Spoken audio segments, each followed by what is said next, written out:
And I believe that actually is being, I think I've read somewhere where that is being implemented, but that is a great idea. That's a great, dude. You don't share the really good ones. This is about being funny, okay? I'm stealing that. You didn't say to share my good ones. You said say a bad one. So 1 out of 1,000 ideas. Do good. Buddy, fantastic job. That's great. I don't even want to pitch mine now. You just need one. That's all it takes. Hello up there. It's Brad J. Lamb. You too can become a condo millionaire. The Todd Shapiro Show. Canada Laughs. SiriusXM 168. All right, Mr. Brad J. Lamb, Laura Silvitz co-hosting. How are you, Hey. How are things? Great. Great. You always got a bit of a. I'm always intimidated by you still, and it's been like I've known you for so long. He's wearing a beautiful suit. You should be intimidated. Thank you. You custom all your suits? Well, I'm 6'5". Cool. Laura, sorry, no I'm a flirting. girl. No flirting with the sponsors. Sorry. And so I can't buy clothes. I can buy jeans, but I can't buy clothes off the rack. I have to get them made. Always? Like, were you all, even when maybe you couldn't afford to have done that? Yeah. Wow. Sucks, really. Scotty Shallow, who worked... I love Scotty. A friend of mine, works for me. He's like 5'9" and 150, and he can get... Like, he's got a friend who owns a clothing company, Jay Lindbergh, I think it is. Sure. And he's got like 17 coats, jackets. Like, he goes into sample sale, he gets them for $100. He gets a beautiful leather coat. He gets the samples because they fit him. It's unbelievable. I spend I'd spend $5,000 in a winter coat to get a cashmere winter coat. It's a nice coat, but if I could walk into Harry Rosen or something, I could get that for half. My boyfriend is 6'4". Yeah. So the 1 inch though I think makes a difference because it's taller. It is taller. It's funny you say that because I've met a lot of basketball players, right? Yeah. And like someone who's 6'8" is only 3 inches taller, right? So if you're 5'11", if you're 5'9" or 6'2" or 6 feet, it doesn't feel like that big a difference. But I'm telling you, 3 inches at 6'8" is a fucking big man. It's huge. It is. Everything's bigger. I don't think I've ever asked you this. Were you a big kid? Like, were you always tall? I was big till I was about 13, and then I wasn't the biggest kid anymore, and then I was massive at 19. I got really big. You just got big. I grew about 40 pounds of muscle from 19 to 20. Really? And I grew 5 inches. It's like all in your butt. Yeah. That's right. Me too. All my muscles there. Yeah. My 40 pounds is somewhere else, but Oh, shit. No. In your gut. His hair is so heavy. Oh, my hair is gross, actually. Lots of hair. Yeah. Lots of oil in that hair. It's true. This hair it needs to be fixed. But it's not about me. It's about Brad J. Lamb and Great Development Company. The Toronto Real Estate Board has released a report that Toronto will experience an increase of resale homes in 2017 from 10 to 16%, and that's basically going up to like $825,000, and that's over 110,000 homes which will switch. Do you agree with these predictions? I actually made that prediction 60 days before they did. You made the prediction on the show. Yeah, I did. We follow the numbers closer than they do. Like, I follow them daily, and I mean they report them, but I don't think they analyze them daily. We look at them every day. And unfortunately, prices are going much higher. Oh, it's good for you. Well, it's good for me because I own a lot of real estate, but it's also bad for me because, it is harder for people to buy, and so the volume. So there's not as much real estate to sell because people don't want to sell it where they're going to go. That's the concern around people. If they have a house, they're like, well, I can't find another house if I sell my house. So I don't want to go through that bidding process 20 times. So I'm going to stay in my house and renovate. So the volume of transactions is going to decrease. And I think you're going to see a lot more gentrification and renovation improvement, even in condos. I see people renovating condos and kitchens and staying or buying the suite next door. But the market is so tight, it's terrible for buyers. It's the worst I've ever seen in 28 years. Will the growth always be there, though, still? I mean, is there still enough that can afford it? I mean, is that part of it? Well, what we need the city to get on board with massive increases of density. It's not going to happen. It's a socialist government. There's a NIMBY-run government that's afraid of losing an election to a neighbor that says, I don't like high rises. The reality is, if you go and look at what Shanghai has turned into, it's You go on a train. My buddy showed me a video, actually. It's on a train, and it's like a city of buildings. Right. Like it was actually one of the I felt like I was in the future when I saw this video. It's really I just saw this recently. I've probably seen the same one. Yeah, they just go on a train. You just watch, and it's building after building after building, and for minutes and minutes on a high speed train, like a really fast train, Brad. Yeah. Well, Are they full? Yeah, the buildings? in Shanghai they are. Yeah, there's areas outside they've made new cities for the future that aren't full, but. Yeah, Shanghai is pretty full. The problem we have here is we have no transit system. Our premier shot the bed with her decision to not allow toll roads. It's the worst decision ever. And I think she shat on a lot of things, but It's that's the worst my opinion. decision ever. It's a horrible decision. Even Tory was finally like. Yeah, the guy was bold fucking doing it, pissed man. off. He that was took balls to do that, political balls. He did it. It's the right thing to do. So we have no future in the city because of our terrible transit system. Hasn't changed since 1970 when it was the best in the world or in North America. Really? At one point, that was the best? TTC was nominated the best subway system, transit system for many years in the 70s. Wow. Yeah. Wow. No, it's the worst. But it stayed the same. It stayed the same. And so our land use procedures are terrible. Our city council is terrible. Our planning department is terrible. None of them see the future as it is unfolding very quickly. We're being left behind, and the future is very, very bleak for people that want to live in Toronto. Prices are just going higher and higher and higher and higher, and there's no relief. There's no relief because there's no new housing. What will that impact the rest of Canada? How will that impact it? Well, Hamilton is going to get a big boost in density.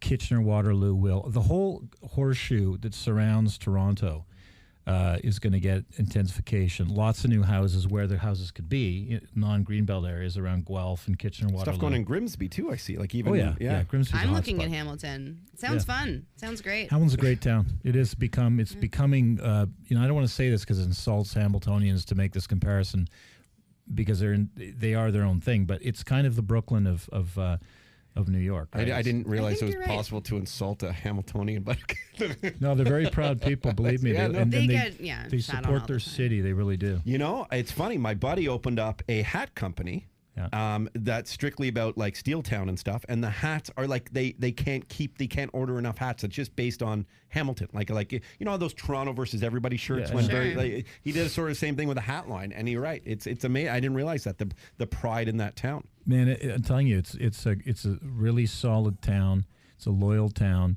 and this is its decade. The next 10 years are going to be amazing for Hamilton. You mentioned these tolls, and I found the tolls a really interesting topic this day recently, actually, because the fight between governments, A, but B, it's anywhere else you go in the world, there's tolls. Like it's not even like it's a rarity to me. And is this something that you see happening hopefully over time, maybe with a change of governments one day? Why does it need to happen? And could it happen in other parts of Canada as well? Well, there's so many reasons why tolls make sense. So what's happening here is Kathleen Wynne is the most unpopular she's been since she got elected. She's terrified she's going to lose the next election, which is like a year and a half away or something. It's 2018. So the 905 gets the premier. It's very, very important in Ontario politics to get the 905. And people who drive cars are so fucking selfish that they think the world revolves around them, and they don't want to sacrifice or pay for it. Driving a car should not be a right; it should be a privilege. You should have to pay through the nose. And I have lots of cars, and I don't drive them, but I drive them rarely. But the reality is toll roads are going to discourage people from driving. There's going to be great revenue that they can borrow against. If you have a revenue source of, say, $300 million, you can borrow $3 billion, and you can build $3 billion worth of subways right away, right? You can finance that. You can sell that to investors. We should be thinking about selling our subway system extensions, like in Japan, in Tokyo, for instance. There's 4 or 5 different suppliers of trains and subways out of Tokyo. They're all privately owned. It's a business to them, so they get it done, and they make money down there. They take the risk. As long, and they also stipulated the price for the ride. So the government stipulated the price for the ride. They stipulated what they needed, and they went out and bought it by hiring a third-party financial institution. They got it built, and they now own that infrastructure. And they charge the people in Tokyo, Tokians, or whatever they're called, whatever the fare was that the government set down, and it works. And they got it done in 2.5 years. This decision is going to set the city back. First of all, we have to get her out of power. We have to get this woman out of power. She's ruining the OMB I talked about before, where she's not staffing it, and it takes forever to get a property in front of the Ontario Municipal Board. Now it's a nightmare. It's funny. That's what, not to compare, but Trump is making sure that things are expedited so business can get done. That's I think one. Yeah, red tape. Yeah, I hate that word, but for lack of a better word, it's ridiculous. And this idea that so first of all, this government set this up. They set up, 5 taxes: cigarettes, alcohol, gas tax, tolls, and one other one. Oh, increasing the property tax. They created a city property tax. These were created by the provincial government. This government that's essentially in power, the Liberal government, set this up so our city, Toronto, could have taxation powers to improve our infrastructure. She had a veto right. The premier had a veto right over something, but all of these options for raising money were put forward and agreed to by the provincial government, and she's vetoing something they already said we could do. It's bullshit, and it's terrible. And we honestly, as citizens of this city, we should be doing something about this. We should be outraged. I would imagine too. Environmentally, it's much better. Cars are terrible. Airplanes and cars, 2 things that are killing the world. Airplanes also, and cars. I feel like it's way too easy to get a license because people are getting licenses at 16, but I feel like people forget that when they're driving like a couple tons of machinery, Yeah. Yep. And I'm just saying for the danger aspect. I think it's dangerous. You know what? We should make getting a driver's license harder, and driver's licenses are a lot harder to get anyways. You have staged licenses now, but we should be making driving harder for sure. Cars should be more expensive. Insurance should be more expensive. We should be charging massive gas taxes, and those gas taxes, all of them, 100%, should be forced by law to go into transit. So we have transit that we don't have to get in a car, that we can take a subway or a streetcar. What about in a city like Calgary, where it's a little more rural, a little more isolated, and you got to go travel to work and stuff? Is it approached differently at that point? Well, it's the same thing. If a city's going to survive in the next 100 years, they're going to have to get with this issue of global warming and intensifying the course. By the way, Calgary, their mayor is a very, very, very forward-thinking mayor. He's a young man, as mayors go, but he's incredibly smart, and he is getting the city intensified, and he's using his political heft to get it done. So there's problems there. The city sprawls for a long ways, and they're doing something about that. They're creating areas where you can't build, like any city should. All cities should create belts around the city to hold in people and make it very unpopular or unattractive, let's say, to drive a car to How work. do you feel about like car shares, like auto share, car to go? I think they're great. I think they're amazing. Yeah. Fantastic stuff. We should be having more of those. Listen, electric cars would be great too. If we electric cars in the street instead of gas cars, depending on where, of course, the car is operating, because if they plug in and you're burning coal, it's not great. But let's assume you're using something that's somewhat green in the generation of hydro or electricity. Having robot-driven cars would be a huge solution. A huge solution to our transit problem. You can also have sex in the car. You can have sex in the car. Yeah. So you can do anything you want in the car. you can do. You can read. You can even do drugs No in the longer car. being stressed out while receiving a BJ on the road, Now you can finally focus on what really matters, Exactly. I got DJs folks on the road. Yeah. They're very risky, very, very stressful. Yeah. Absolutely. Especially at the end. Okay. Let's be honest. Oh, man. Hanging out with Brad J. Lamb, TorontoCondos.com. Okay, let's talk a little Trump. Let's get a little serious about Trump. The travel ban has taken effect. We've seen worldwide protests and retaliation, many airports. What are your thoughts on the ban, the 7 countries? How long do you think this will last? Okay, first of all, they're not countries. We can't even call these places countries. Somalia's not a country. Somalia. Libya's not a country. Sudan is a divided, absolute hell zone of war. Syria is no longer a country. Either is Iraq. And what's the last one on that list? Did you say Yemen? Did you say Yemen? Yemen. Yemen's not a country. Yemen is the most dangerous place on the earth, man. It's all it is there's one side of it that's remotely safe if you have bodyguards, but the other side of Yemen is just terrorist camps and training camps. Listen, here's the thing. It's terrible if good, solid people are being prevented from getting out of those countries into a safe place, providing the country that's giving them asylum wants to let people in. That's a bad thing. But there's nothing wrong.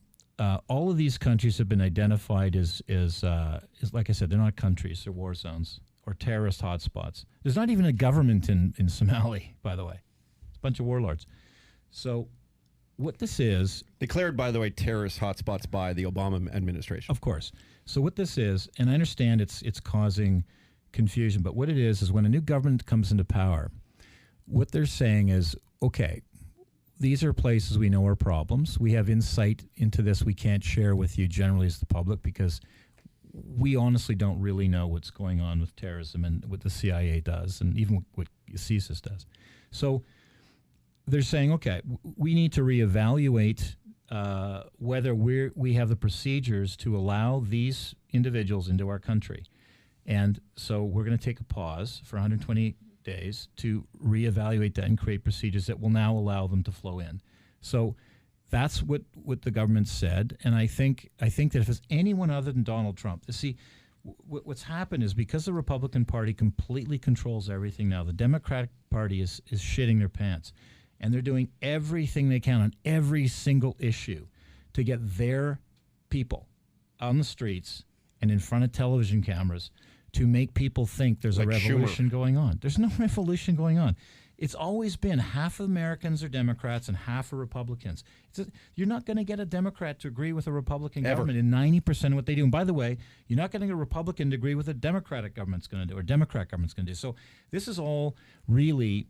That's a problem with the two-party system, right? It's a party with, well, pretty well every country has a two-party system, really. I mean, sometimes... The divide is pretty spectacular, though. Like the complete different mindset and thought process. Always has been. It's really like to me. And I've said this often. I probably even said it in front of you.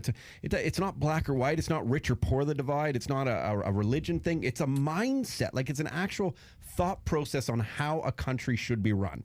And because there's people of all walks of life who support one or the other, well, you know what, Condell? Yeah. I don't actually think that there. Honestly, I don't actually think that there's, a massive divide in that. I think there's some things like guns and abortion and God, like I'd say, are the big three. But what it really is power, man. It's just about being in power, right? The Democrats want to be in power. Why? To make decisions. Money. The Republicans want to be in power because of money, right? I really think that's what it comes down to. And I just think that it's pathetic. And what I do like about Donald Trump is I like the fact that he's upsetting Washington with his management style, because this is exactly what he said he's going to do. He said that Washington is a swamp, and it is a swamp. And he's doing everything against protocol. And it's fucking people up. I said on this program that love or hate his policies, you have to respect the fact that there's a politician who said he was doing what he said he was going to do, and he got voted in under these things. Yeah. So I mean, there has to be I can't imagine being in opposition of something and really truly not agreeing with it. But like the respect and agreeing, they have to be looked at differently. And that's my fear with the fear mongering that's going on, I believe, on the sort of the leftist side. Yeah. Is that they're creating such havoc right now. Like, give it some time. And I know it's sensitive issues, Muslim ban, and it's not technically a Muslim ban. It is a country ban if they're countries. But I mean, the sensitivities of it are being overblown to creating such havoc. And that is, I actually think, a shame, as opposed to trying to figure out what actually is the bigger term plan here. Is it possible, Brad? Do you think that people can start to kind of have a little bit more of a rational thought here? Well, I think, by the way, it is a Muslim ban. Is it a Muslim ban? Yeah, it's definitely a Muslim ban, yeah. Okay, I only read stats. I'm not one way or the other. Like, listen, they were denying people who have had green cards since since the 80s. All I know is I read a stat in the Obama administration. They only let in 59 Christians from one certain country where there were tons of Muslims. So there are Christians and Muslims all coming. But there, yeah, it is. But it's kind of like that tax in Vancouver. It's a Chinese tax. You can say that there's lots of other people in Yemen, but I think it's being aimed at radical Muslims. Is right. That's what they're trying to eliminate from getting into the country. So it is a Muslim ban. But having said that, if your system for finding out who the bad guys are is not working, there's nothing wrong with resetting and figuring it out. And if that's what they're doing, great. If there's something more than that, then that's not great. But if that's if it actually comes from a place of bigotry or a place, if it becomes just a long-term Muslim ban, that's a terrible thing. But if it's actually used to recalibrate their system and try to figure out how to prevent bad people from getting in, if they feel bad people are getting in, it's 120 days. I think I'm okay with that. But if it goes on longer than that, and if it becomes a more pervasive ban, you're going to have problems. I think that's a bad thing. Do you ever think to yourself, and Laura, feel free to chime in at any point here, and I'll be very careful I say this, because trust me, let me just make it clear, I'm a lover of all people, of all races, of all religions, of all everything. I'm very atheist and just very accepting. That's the way I've always been. I sometimes get very confused, Brad, I'd love your take on this, about the protesters that are protesting things I feel like they don't know a lot about. And I also wonder that if they're protesting this, if there's people protesting this ban coming in, where are the protests about child hunger, about the fact that almost 1 billion people in this world make less than $1.90 a day? Where are the protests on a human level, that the shit is going down all the time? Like, why is it only a protest now? Because it feels like it affects their little circle. And should we maybe be looking at the world more as a whole as opposed to just these isolated incidents? Yeah, well, I think mostly this is party politics. I think that the Democratic Party is getting their people through Twitter and Facebook and any other social media, and just boots on the ground, getting people out for the television cameras to ruin the reputation of this government. I think that's actually what they're trying to do. And by the way, the Republicans did it to Obama for 8 years. I don't know if you remember this, when the government had to shut down, because the idiots in the Congress and the Senate, the Republicans, would not pass a budget. And they had to actually they couldn't write checks. The government ran out of money. You remember I didn't that? know. I don't remember that. It was when like, was that? it was 8 years ago? It was like 3 years ago. Oh, It was absolutely a fiscal disaster because the Democrats lost control. Obama had it for 2 years and he lost it for 6 years. He lost control of his Congress and his Senate. And he had no power, Zippo, except his ability to veto and to do presidential edicts, right? So, this is what politicians do to each other in the United States. And I honestly think, but on the other hand, I'll say this. I think that nobody knows anything. I've said that before. No one knows. And I think that people go out, they get all whipped up. But it drives you shape. fucking nuts, doesn't it? Yeah, well, it does. I listen to, because I'll hear someone being interviewed and I'll be like, what are you talking about? You don't have any concept of anything. And you're upset about, what the fuck are you upset about? It's always I don't know. It's almost brainwashing, whether it's good or bad brainwashing. It's like they're just sort of doing what their Facebook friends are doing. They're getting on a call, and one way or the other. I think that people are I don't think they're educated enough in history, and I don't think they're knowledgeable enough about what really is going on with current events, and I don't think they really know about international affairs. I think they're way too influenced by people who are tweeting and posting things on Instagram that are not vetted in fact or edited and I don't think, and I think that's a very dangerous thing. So I think it's very easy to get people out to things that you can get them riled up about. Oh my God, Donald Trump is a racist, and then if you hear that enough times, you're like, well, Donald Trump's a racist. Yeah, you heard that. Everyone, he must be right. So, I think that's a problem, and that people get whipped up into shape, and they go out and they don't fully understand. I mean, it's funny because if you go on YouTube and you listen to a lot of rants, there's this really funny one about a black gentleman and a black boy, and black boy is a Republican Trump supporter, and the other guy is not. He's a Democrat supporter, and he's yelling at this boy, "Shame on you, you're a Republican. Donald Trump's wife is an illegal alien, and she should be shipped out." He goes, no, she's a citizen of the United States. She's not. No, she's an illegal alien. She's from. He names some country she's not from. She's from Slovenia. Okay. And it's like, dude, you're so fucking stupid. But that's the problem, that you get a bit of the information and you think you have the answer, but you don't have all of the information. And a lot of people going out and protesting don't have all the information. They're just not well read enough on the subjects. And I think that's unfortunate. I get all my information from the Beaverton, so you're very accurate, right, Laura? Yeah, it's all accurate. I thought so. It's not Are you fake on the at all. Beaverton? I am on the I Beaverton. thought I recognized you. I've seen the commercials. Oh yeah, cool. Yeah, Laura's doing Yeah. great. One of the correspondents. That's not all. That's real news, right? Yeah, it's real Thought news. so. We Okay. have a Real Toronto fake housing news. community sketch as well that you love, I'm sure. You're not sketching me, Oh, are you? no. Please It's about don't. getting slumlords, better slums. We need better slums. Yeah. It's going to get to a point where people are going to watch the Beaverton because of the high quality production value, and then Yeah, go 4K. Yeah, and then it's in 4K. Yeah, it's in 4K. And then that's gonna be like someone is going to quote that as being real news. That's the problem. with It's this world. happened. It's It's all- happened. People Wow. mistake the website sometimes as real news. I love those people on my Facebook that are like, I can't believe this. Avocados cause cancer. And it's like, that's fake. That's from the Onion News That's Network. amazing. Or whatnot, Brad, more importantly than all of this is the big game Sunday. Yeah. There's a real What's big the game? It's the International Tiddlywinks Oh, competition. yeah. People are getting excited. Yeah, who's playing in that? Who's Red playing and in the red, Tiddly- red, red fighting and blue? Red and blue. Oh, man. Go red. So they're going to win. Put all my money on red. I literally don't know who's playing Put in your money on blue. Put your Put your money on the blue. Patriots. Yeah. Yeah, Patriots. It is vote. red and blue. It's, Yeah. it's Atlanta and Yeah. the New England Patriots. That's lucky. Red and blue. I literally every year am the person that walks into Super Bowl parties because I like a good, 7-layer dip. And as soon as I walk in, I'm always like, so who's playing? And everyone's like, ha ha ha, Laura, you're hilarious. And I'm like, I never know who's playing. I just heard Patriots and what's the red one? The Falcons. Falcons. The Falcons. Atlanta Falcons. So yeah. Patriots got this. Yeah, I think so. Yeah. What? I don't even know what the over/under is. Do you? It's going to be close because Atlanta had a good year, and they're. I don't know. I just think the Patriots are a class of the league, and they have a great quarter. I'm a big fan of Tom Brady. I think he's a. I mean, I like him because he was undrafted.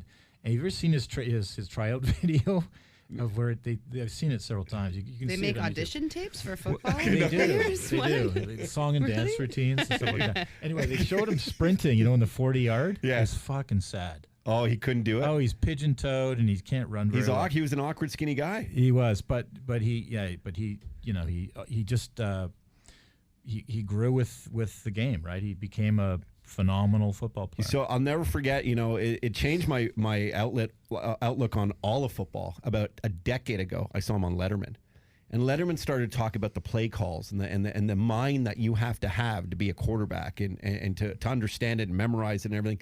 You're literally you have to be like a mathematician. Like it's a brilliant. It changed my outlook on all that and how everything is so calculated and by the inch and by the play. That part of the game is brilliant more than Yeah, just how like much air is in the ball? You know? Yeah, that's important. You know what's interesting about being a quarterback is and this is why it's absolutely the most important position in all sports, because if you have a team lose their starting quarterback, they suck. Although Dallas did well this year, but that was the exception. But he was a Tom Brady in the waiting, because by the way, when Tony Eason, was it Tony Eason or no? It was the guy that Brady replaced was I forget his name. Anyway, he went down with a knee injury, and Brady took over with like a few games left, and he won the Super Bowl that year. So there's a couple of gems in the waiting, Well, like he was Luck a- and Manning and like that type of stuff. Occasionally, but if Brady went down, this team would have no chance nothing. of winning anything, right? Yeah, So it is. It's No, amazing. They make the Are difference. one of the Manning twins playing They're this not- year? No. No, one is retired, and the other one didn't make it this year. Oh. Yeah, he got so man. lucky that one year too. I still can't believe Eli won a Super Bowl. That's Against it. the Patriots. Yeah, against the Patriots. Twice, no? Was it Did he twice? win two? Like it's paid. I feel I like should the know this. Patriots are He's in won it two. all the time. He's won 2. He's so awkward. They are in it a lot. They are, right? Yeah. Are they Yeah. the best team ever? Yeah, it's Tom Brady. The guy is he's Married a to winner. Giselle. He's a I winner. know. I know about his personal Speaking of pigeon toad. No, I don't care. yeah, speaking of pigeon toed, Giselle. Brad, man, always great hanging out with you. I really do. I really appreciate you being the dragon of this show and giving us your expertise. No, it's a good thing. And we didn't have time to pitch ideas, but it's too bad because do we have a minute to pitch an idea? We have a minute to pitch an idea. Laura, do you have an idea you want to pitch to Brad? I have an idea. Okay, Brad. play the ID. Play the ID, Bilal. Yeah, let's play this. Okay, I'm gonna. Would Brad invest in this? We just make it very radio. great. We make it. I love it. Okay, here's the pitch. Okay. It's called Camel No. It is to prevent camel toes. Camel no. Camel no. And how's it work? And what it is, I can't figure out. The designs are either an insert, Yeah. like sort of like a pad perhaps, Yeah. or an actual underwear designed that has, it's going to be mega uncomfortable, but it's going to be like hard, Yeah. like in the crotch area, so that no material can get in or bunch up. Do you find that's really that big of a problem? Camel toe? I hear about camel toes all the time. You know, I think it would. I think honestly, I don't know how much novelty items ever come to get pitched to you, but it's more of a novelty item, sort of an it store type of, front of the cash. I'm going to veto it because Todd, Yeah. you like camel toe. don't I you? am a fan of the camel You toe. are a fan. It's advertising. I mean, think let's guys, be honest. I think guys kind of like camel toe, so I'm going to veto that idea. Girl, see, we don't like it because it's like there's nothing left to the imagination yet. I guess then we wear yoga pants so you can see inside our assholes. But I think that's why guys like camel toe. oh It's yeah, true. because you could. Well, that makes sense. Yeah. I mean, I get it. Okay, so you veto it. Bilal, 'cause do I you was like going to camel ask for toe? $2 Do you like million. a camel toe? 50-50. 50-50 on the camel toe? All right. I just thought it would be that's Do you, like do all. you actually know what a camel toe is? and you have It's seen not in one the desert. before. It's not in the desert. It's an ice cream flavor. That is at Baskin Robbins now, actually. Camel toe? It's so good. An ice cream flavor called camel. It's got bunches of chocolate clusters. No, that's the hungry butt. That's different. Okay. My pitch to you. Do you have one? Yeah. Oh no. Okay. So basically, Uber's changed how we take cars. So I just paid for my parking in my dad's condo, and it was about like $2,000 a year, which is like an insane amount of money for a car. But I don't drive my car to work because it's too expensive to park here. So sort of Uber or more or less eBay for parking spots. So just like an online marketplace to find the cheapest parking I in your need area. that right now. Because like I just blew $2,000. That's a good idea. That's a good idea. Yeah, I'll tell you, that is a great idea. We should dump that. And I believe that actually is being. I think I've read somewhere where that is being implemented. But that is a great idea. That's a great Absolutely. dude. You don't share the really good ones. This is about being funny. Okay. I'm stealing that. You didn't say to share my good ones. You said say a bad one. So 1 out of 1,000 ideas, do good, Buddy, fantastic job. that's great. I don't even want to pitch You just mine need now. one. You just need one. That's all it takes. Did I? I have one. I forget if I pitched it to you though, but I was dropped in my head a lot as a kid. Did I pitch the airplane one to you about parachutes? No. Okay. Great idea though. I can't wait. Parachute recycling program. So you go on the plane, everyone has the option to get a parachute that you throw on. Yeah. And you put it on, and then you can go, and then after you leave it at a station, and then someone else. So it's like a rental fee for a parachute. You know, and if you want to buy your own one, you can. And I know that I've read up on this that the chances of surviving even with a parachute are slim to none. But if it gave me more of an option and more security, why not? Why not have a parachute rental program going on? They don't have parachutes on airplanes? No, they don't. Actually, you know what? That's a fantastic idea. And the thing is, you have zero chance of living if there's a crash. I mean, it's essentially zero, especially in the ocean. No one ever lives in except the ocean is a terrifying place. Sully Sullenberger thing. But other than that, no one's ever survived. Well, there's been a couple, but by and large, you die when you hit the ocean, and by and large, you die when you hit the ground. But often there's pieces that rip off of the fuselage, and you're belted in, right? If you unbelted yourself and got sucked out, and you could pull your parachute, there's a shot. I like that idea. Let's talk about that one. I'm saying, and then Well, that's the airlines probably won't let you do it because it's kind of like we may crash. So I don't think they want you to ever even think about the option of crashing. If they tell me about the oxygen mask every day, every time I fly. Yeah, but that's not about crashing. That's just about keeping you in oxygen when there's no oxygen so high up in the atmosphere. Well, I love that idea. I think we that's, do it, or we do it outside just before you come in, or park and fly or something. What about just selling parachutes? Finding a way of making them really lightweight and cheap, and selling to people on carry-on bags. They can't stop from carrying on a parachute in flight, I don't think. Let's do it. No. So just sell them to people. Say, hey, be safe. Have a parachute. Well, they had something that they made for after 9/11, where they gave high office tower workers. Oh, interesting. Parachutes. That's a great idea. Because Wow. if that would say it would have maybe perhaps saved a lot of lives. Would have saved lives for sure. Yeah. That's that's a terrible documentary I've seen with her. Sorry to be such a downer. No, people. you know? My only other idea, Brad, I didn't know you'd like that one so much, but I was going to say let's just do a parachute for the plane. Oh yeah, just one big one. You know what? There is also an airplane that comes with a parachute. There is. See, that's the plane I want to fly on. It's like a small airplane. Okay. I mean, the parachute for a big jet would be massive. Yeah, it's like a the size of your 4 hand. or 5 seater. No, it's like a 4 or 5 seater, and it's a prop plane. And I've seen it advertised that you can if the engine goes, you can go down. Wow. Yes. I always want to go on the slide. Okay. You know, it's like in the event of a crash, it's like, can't we just do that now for fun? Okay, just before you take off. Fun. I know. It does look fun. Not in the winter. No. Like when you land, you know, when you take from Toronto and then you go and land in Mexico or wherever you're traveling. Yeah. And you land on the runway and you walk out on the runway. I love that. And you feel the feeling of heat. Yeah. The smell of fresh air. And then they let you slide off, but like with a slip and slide with water. Yeah, right into the ocean. Yeah. Just a water Sorry, slide. Brad. So two good ideas. Well, we're being educated by you at least a half an hour a week. So thank you. We're becoming brighter. Brad J. Lamb, check him out at torontocondos.com. I always say don't let the website name fool you. The Todd Shapiro Show. Hey, thanks for watching that video. You can subscribe over there, or you can watch another video over here. And I think this is the Daniel Bryan yes chant. So what the hell? Yes. Todd Shapiro Show. Daniel Bryan can't wrestle anymore. It's a very sad story.